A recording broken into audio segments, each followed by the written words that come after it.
problem is a lot of us are taught how to pick up tools. And so we're filling our house with all these things, but usually we haven't cleared the demons out Mm-hmm. because it's different, because we're consciously thinking about the new tools we're adding.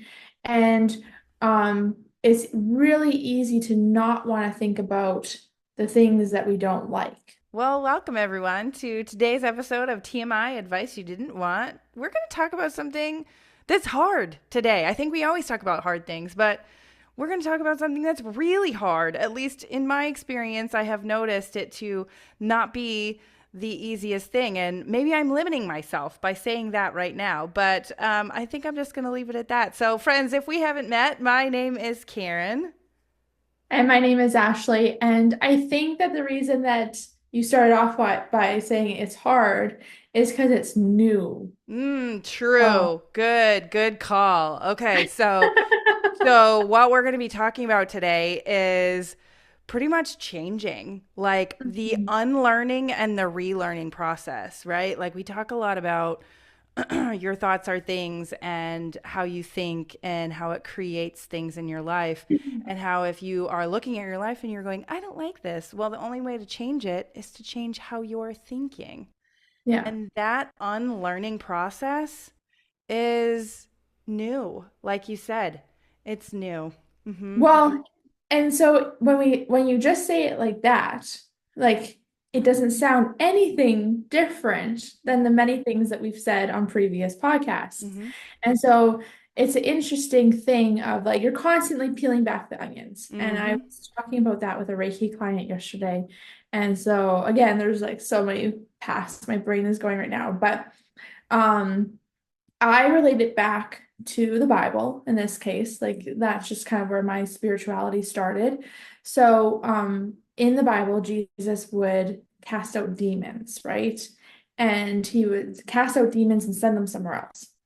And then he said to them, if you don't fill that space with something else, then those demons are going to come back. Mm-hmm. And I believe like that is like the whole energy thing. Like Yeah. we are taught in school, energy cannot be created or destroyed. Mm-hmm. It's just moved around.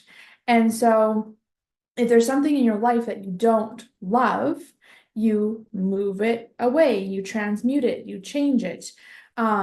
The problem is a lot of us are taught how to pick up tools. And so we're filling our house with all these things, but usually we haven't cleared the demons out Mm-hmm. because it's different, because we're consciously thinking about the new tools we're adding. And it's really easy to not want to think about the things that we don't like. Like, I do not want to really relive my worst moments ever, nor is it necessarily healthy to relive those worst moments either. But if you're working with a mentor, working with someone new, it's like, ooh, that's cool. I like that. Like, that new tool, that looks pretty, that looks wonderful. And you add it into your tool belt, which is a great thing to do. But you never took out the old ones that you used to not serve you. So when you're not consciously thinking about it, you will subconsciously fall back onto those old tools. And most of the time, when you're going through this personal development process, you're fairly conscious of your thoughts. Like that's what you're training yourself to do, is you're training yourself to be very conscious of your thoughts and your actions and your feelings.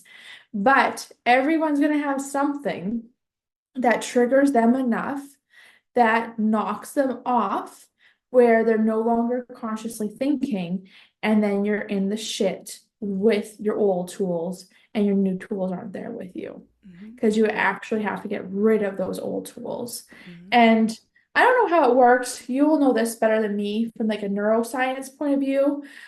Because obviously when you're rewiring your brain, you are those negative branches are shrinking. They are. Mm-hmm. And then eventually they're completely gone and the new branches grow. Mm-hmm. And so would that be the same thing? The branches just aren't completely gone and the new branches aren't completely grown yet? Or is there some kind of like habit pattern there that still is going to put you into a trauma place? Yeah, well, hopefully I can explain this well. But basically, when you learn a new piece of information, your little neurons fire together, and they're like, "Oh my God, we learned something new!" And you've just created a new building block right there. You've just created Yeah. a new connection. Now, if you decide to not review that information, it's called pruning. That information starts to prune away within hours or days. Okay. Like it's pretty fast how we lose information, honestly. Right. But when it comes to a habit, those railroad tracks are very strong, right? You've been thinking that way for a long time. Those railroad tracks have been down for a very long time. So it's easy for something in your environment, your time, your body to trigger those neurons in your brain to talk to each other, right? That's the railroad track going back and forth.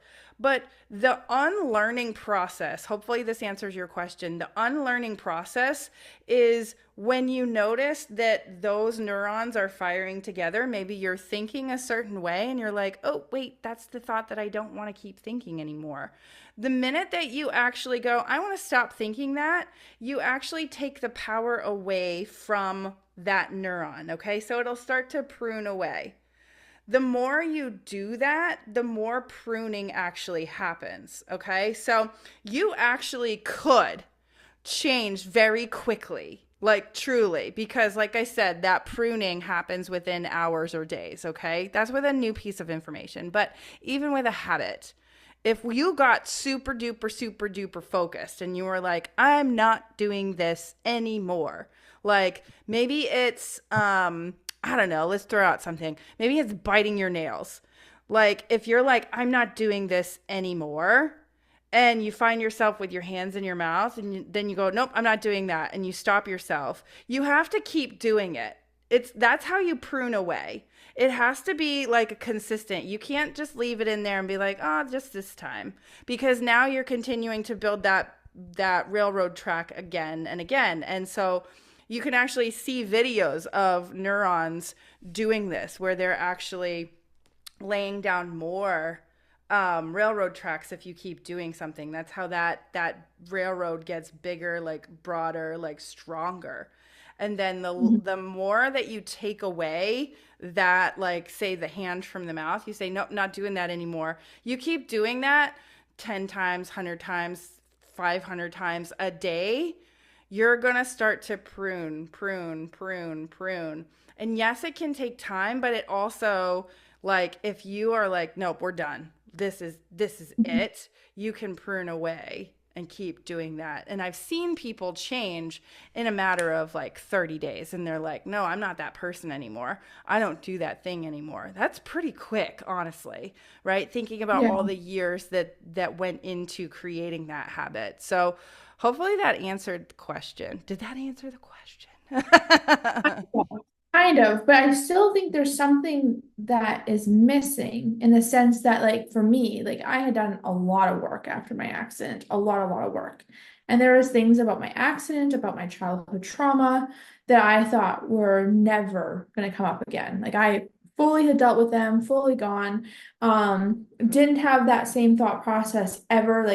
And I was very aware. I worked with a mentor on a daily basis, so like when you're in that space too, like I find that say you stop working with a mentor, say you stop having that accountability, you can slide back into that. But I had a lot of accountability and like working towards my Reiki masters and all that kind of stuff. And all of a sudden, I got triggered in a new way, but in a related way. And I had all of it come back, and it came back harder than it ever had. And if you had talked to me, like right before that happened, or my mentor, or even like yourself, like I think even for you, you'd be like, oh yeah, you were in a completely strong, blissful spot. And so that's where I'm like, how, like, I was confident that I had moved past those things, like very, very confident. And then you hear the same thing with addicts where they're like, I haven't had a drink in 50 years and I'm good, I'm solid. And then something happens and they're like fully on the bend, or they had one drink and they slide after years and years and they die because they slide so hard. Um, and so like in my understanding of what I've done with neuroscience was very limited. Those branches completely disappear and you grow new branches. But then there's so many stories where people fall back Yeah. to the So same or worse. my thought is that there is it's not just one railroad track, right? It's a network of railroad Yeah. tracks. And it's really about pruning all of them. And I see that in myself whenever something like that happens, right? Where it's like, ooh, I didn't prune that away.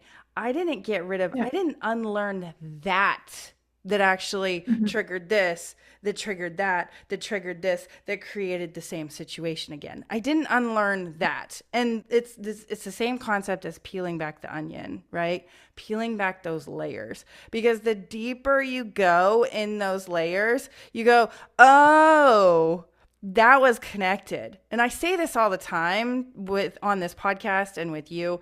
Everything is connected, okay? So there's like layers upon layers upon layers, and just like your brain, it's not just like one neuron firing with one neuron, it's firing with different sets of neurons in our Mhm. brain. We have neural networks, right? And it's about pruning away. Like, if you're working on one piece of the puzzle, like I'm working on one piece of the puzzle in my life right now, right? But I can see how that one piece of the puzzle actually created this other piece of the puzzle and also created this other piece of the puzzle. But I'm not going to sit here and try and fix all of them right now. That's overwhelming to me, honestly.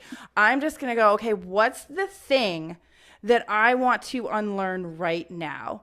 And once I Yeah. feel like, okay, I feel like I'm doing great with this, I'm going to go to the next connected network. Mhm. And sometimes, yes, your brain, depending on how strong those connections are, you could think, well, I thought I was done, but I went back to it.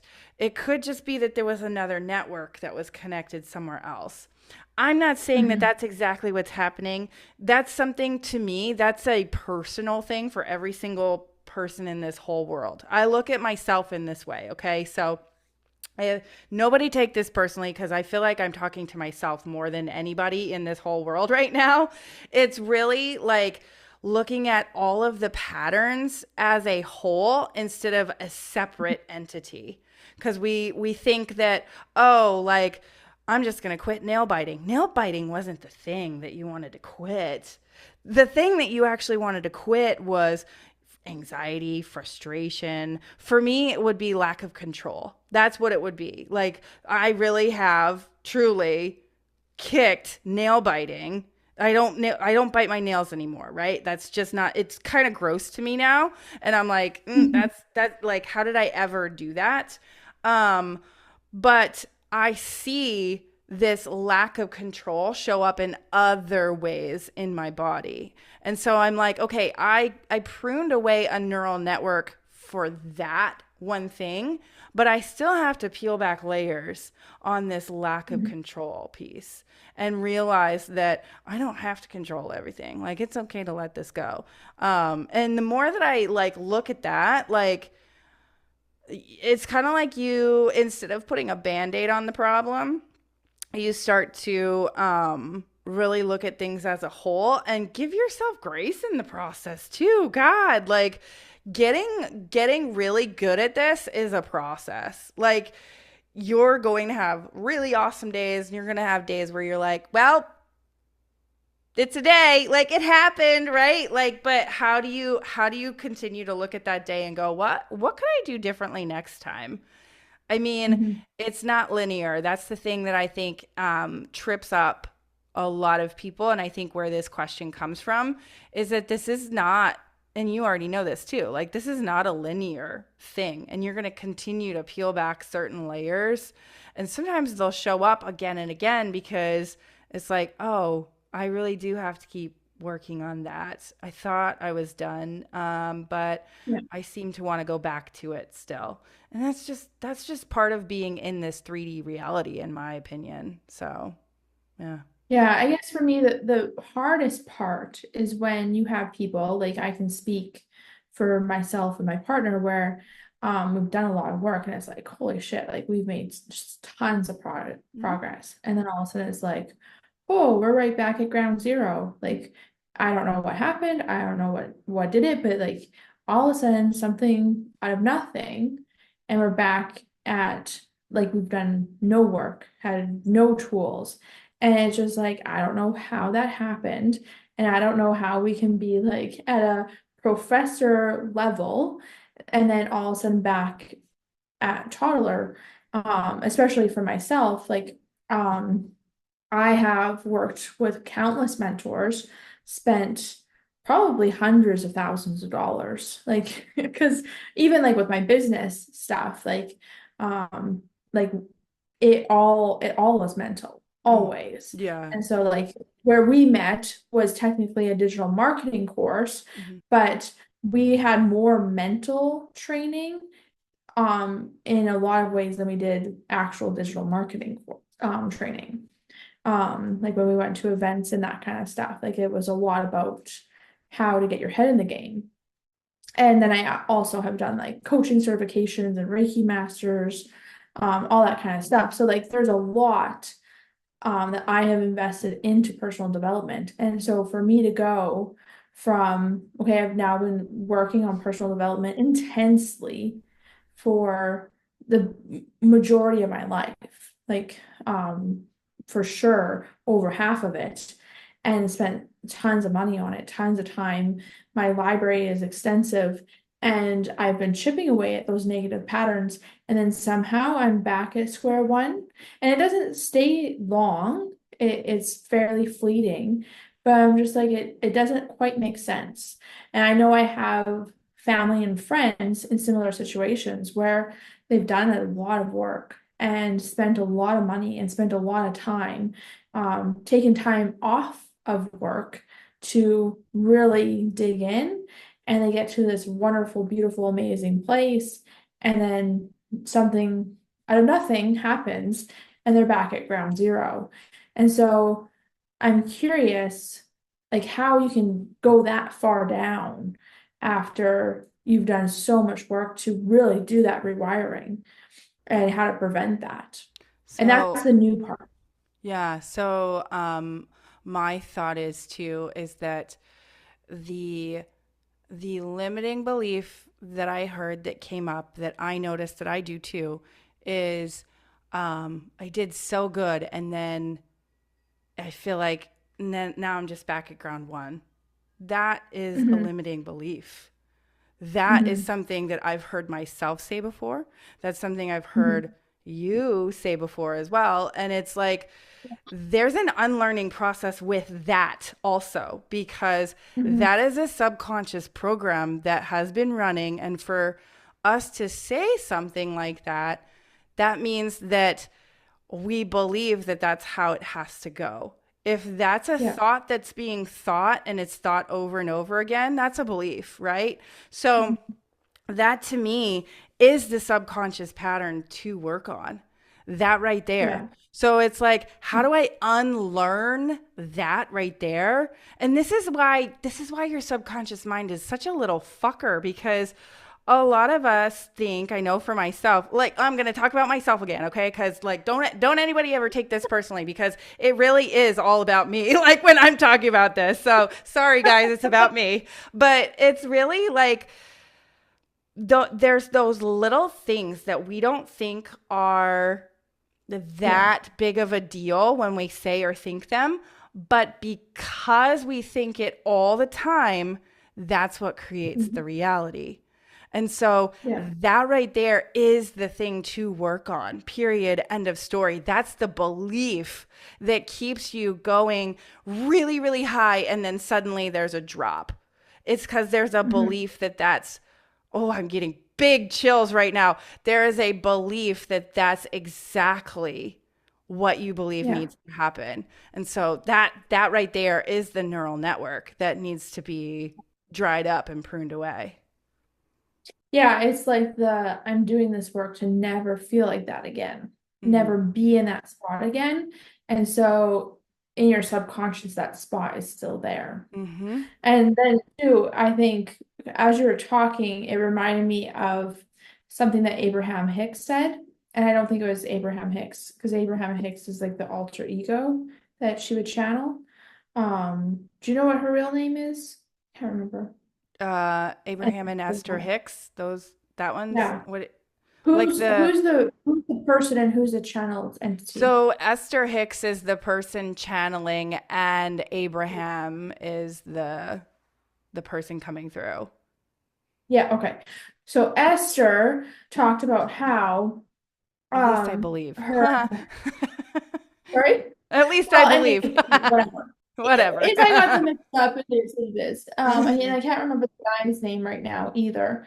But she was talking to her husband about how every time they would move into a house, their flooring would have to change because something would happen to their flooring. And the husband was like, Belief. "When are you going to fully fix this? So we don't have to keep dealing with the flooring." And she's like, "I don't know, maybe not in this lifetime." But I think that is the one step that we're not quite at, or I'm not quite at, Yeah. um, is that I'm not okay with staying in that place. Like, Yeah. I don't ever want to have those fuck ups happen again.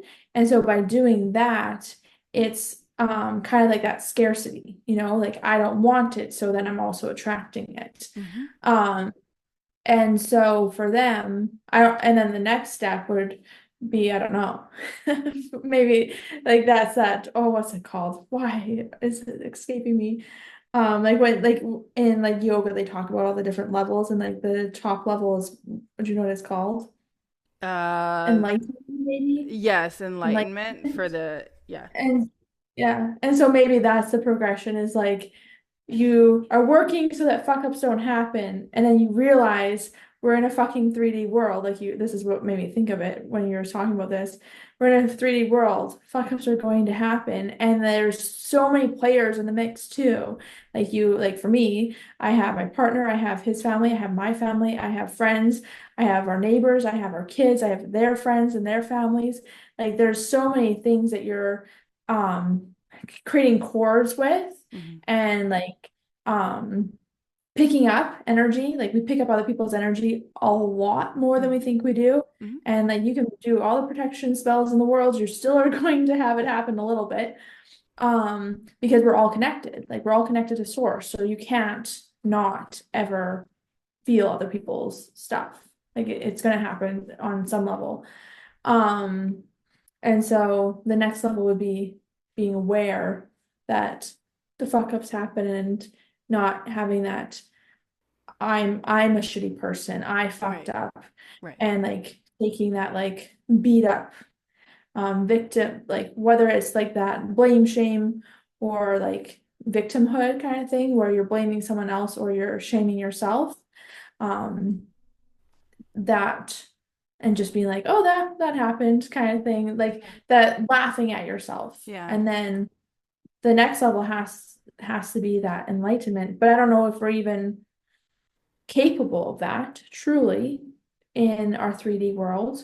I think that's a 5D thing. Um, Argumentatively, some people say we're there in the 5D. I don't feel like we are. Um, but because I think with 5D, that's where um those call it mistakes.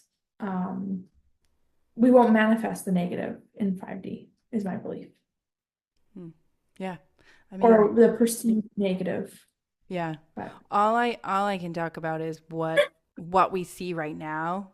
And I yeah. all I know is that um your thoughts are things, and even those little Mhm. thoughts that you don't even really notice that they come up. And it's funny when you listen to yourself speak. It's funny what you tell yourself. It's funny the stories you say. So Yeah. I'm in the process of becoming one of Dr. Joe Dispenza's NCS trainers, right? And one of the stories that I told myself was ridiculous. Like whenever I heard myself say it, I went, ew, is this what I've been saying to myself? So I was talking about how there's a lot of information that needs to be learned, right? Like there's Yeah. a lot that goes into this process. And well, some of it needs to be verbatim because Dr. Joe is very specific in how he wants things said, how he wants things done. And I respect him for that. Like, kudos. He Mhm. spent a lot of years figuring this shit out. Like, Yeah. kudos to him. So, yeah, I'm going to pay him respect and I'm going to learn it the way that he tells me to learn it. But what I was Yeah. telling myself was I'm not very good at learning things verbatim. And it wasn't like a putting myself down. It wasn't, Mhm. that's not how it felt. But I was putting a limit on myself. I was telling Yeah. myself, I'm just not very good at doing that because I'd seen other people at this event that I came back from recently literally have it verbatim like, holy shit, did they just do that? Like, did they just get up Mhm. in front of the room and say this thing verbatim so well they didn't even have notes in front of them? Holy shit, I can never be like that. Limiting belief, like, hello, like there's like I don't care what you call it, comparison, comparitis, limiting belief, it's the same fucking thing. You're telling yourself a Well, even story. humbleness, Pardon? even humbleness, like, Mm-hmm. oh, I'm really humble. I'm good at this. I'm not so good at this. Mm-hmm. But okay, that's a limiting belief. Yeah, 100%. You're just And being humble. sometimes, yeah, sometimes we act certain ways because, and I'm going to speak from experience from this recently, we act certain ways because we don't want to ruffle feathers, because we're not going to Hmm. say certain things because I don't want to ruffle feathers. So I say this because, I, should I say this? Yeah, I'm going to say this. I was with, um, I was with business partners that didn't have the same mindset as me around things, right? I truly believe that I'm a creator. And every time I said that, it sounded to someone else like I was saying that I was the most amazing person in the world and it came off as arrogant, right? Like in that reality for that person, it came off as arrogant. That was never my intention.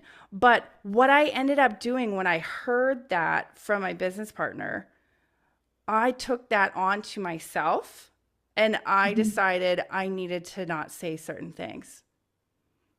Limiting belief. No, stop it. Just because somebody is uncomfortable with how you know who you are, if you know you're a creator, good job. That is not an easy step to get to. Let me tell Hmm. you, because you have to take a lot of, you have to, you can't be the victim anymore because you literally create all the exciting and all the crappy things in your life. So Yeah. it's actually really a scary place to get to when you're like, holy shit, I am a creator. I did do that, right? So, but I also had to realize that if I'm talking about this and I feel this and I know this in my core and somebody else doesn't believe that about themselves, I cannot take on their limiting belief and take that Mhm. into account of how I react and respond in my world, right? Like there's so many influences and I can't even tell you, like the more that I live my life, the more I'm like, holy shit, I'm so fucking brainwashed. I'm brainwashed Mhm. to think that as a female I have to act certain ways at certain times of the month. Bullshit, Yeah. limiting belief. I'm sorry. I don't know how else to say that. Like men believe that if they want to be a good man, they can't show emotion. Bullshit, Mhm. limiting belief. I'm sorry. Like you've just been Yeah. brainwashed by what other people believe culturally you should act or how you should behave. God, if Yeah. we really started to peel away all of the limiting beliefs, we'd be like, whoa, this is what I did to myself. I truly think that when we die, we're going to just look back and kind of laugh and go, man, that was funny. What Yeah. was I thinking? Well, I think that's the key point too, is that's that, like we talked about, the entitle enlightenment, it's where you can look at all that stuff and laugh at yourself. Mm-hmm. And so, and everyone has those issues. So for me, I forgot a birthday party for my son last Mm-hmm. week. And I joke cockily about how I'm an elephant and that I don't forget things. And even like my partner will be like, we'll go to an appointment and like, oh, do you need to write that down? And he's like, nope, she's an elephant, we're good. And so then I had no sleep because my son was sick. I had friends visiting, and it just was like, I decided I had mind. It was in my calendar. I had an alarm set. I completely missed it, and I beat myself up.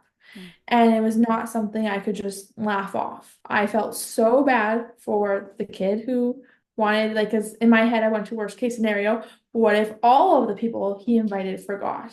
Like, it's summer, things are busy, like, that kind of thing. My son was so excited because they were going to the air house. And I was like, I don't want to be the parent either. So this is my identity. I don't want to be the parent that can't be relied on, that people think is flaky. And Mm-hmm. that's more of an issue because um the my kids' other parent is that way. They literally come to me and say, we need you to do this because our other mom won't do this. She doesn't know what's going on. We can't count on her. They get me to write notes and that kind of stuff. So I have even more of that like weight on my shoulders that I put there as like my identity as I'm the parent that they can rely on to know what's what, not miss something, not fuck up. And so I completely beat myself up. Mm-hmm. And my partner was like, it's really not a big deal. It's a birthday party for a 6-year-old. Like, you're fine. Like it is He'll forget okay. tomorrow. Yeah. And and then he'll have mistakes like with vehicles. Like he's had a couple of mistakes with our truck. And I'm just like, who fucking cares? And I like laugh it off, shrug it off. I'm like, I don't even elevate to a 1. Mm-hmm. And he's gone. And so we have completely different things that make us go. And like I could care less. Yeah. Like, like it's like, oh, it's better if it didn't happen, but I don't no Yeah. problem. And that's where we need to get to with like all the things. Yeah. And so like when we have money issues, when we have relationship issues, when someone passes away, it's like that having that empathy, but also just being like, this is okay. Like I can still be in a place of bliss through it. Um, I think is what will that grace keep us from doing that high Yeah. dive as dive. Yeah. Yeah. And just to kind of tie back to the unlearning and learning process, like all of us are going to have certain things that set us off in different ways. That's the reason Yeah. that I could never tell anybody what to do because I'm Mhm. not in your head. There are certain things that set you off that don't set me off because I haven't created neural networks in my brain that say, "Oh, I have to be this way in this circumstance." I haven't created that neural network like you have, right?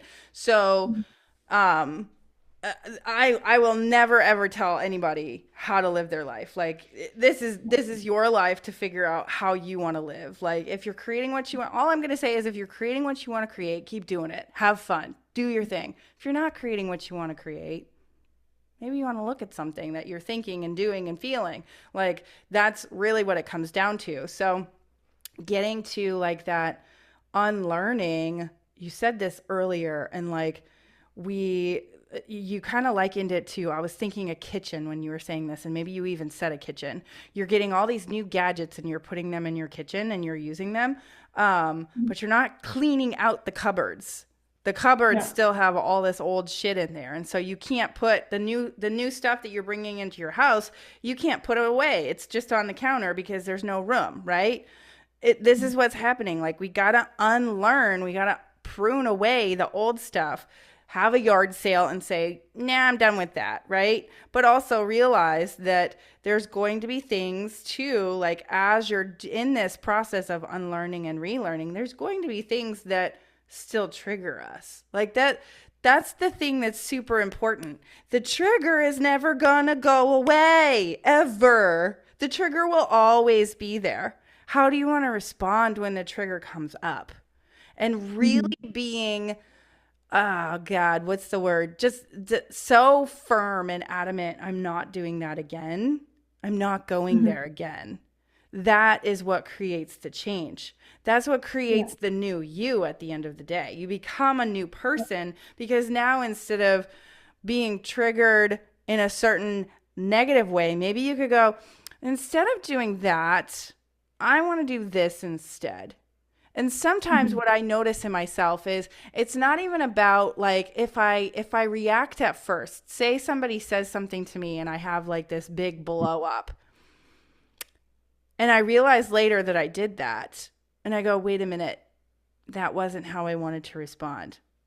Asking Mhm. myself, how long do I want to stay in a state of frustration, anger, or even beating myself up, right? Like, how long do I want to do that? Because we're all going to Mhm. have these responses, reactions. We're going to have these triggers. How long do I want to stay doing that thing? Because at the Mhm. end of the day, that length of time that the thing happens, the trigger happens, and that length of time that you finally go, I don't want to do this anymore, that's what determines your reality, truly. Yeah. So, Mhm. yeah. Yep. All good things. So I think we I think we did it. Hopefully I can remember how to say the podcast name this time. I think I got it right last time, but it I, didn't feel right for some reason. But friends, if you are watching us on YouTube, go ahead and give us a like and subscribe, and also leave us a comment. We'd love to hear from you. And if you're listening on your favorite podcast host, give us a 5 star, leave us a comment once again. And yeah, so friends, we will talk with you again on TMI Advice You Didn't Want. We'll see everyone next time. Thanks so much for watching. Click on one of the videos below to continue hanging out with us, and don't forget to subscribe.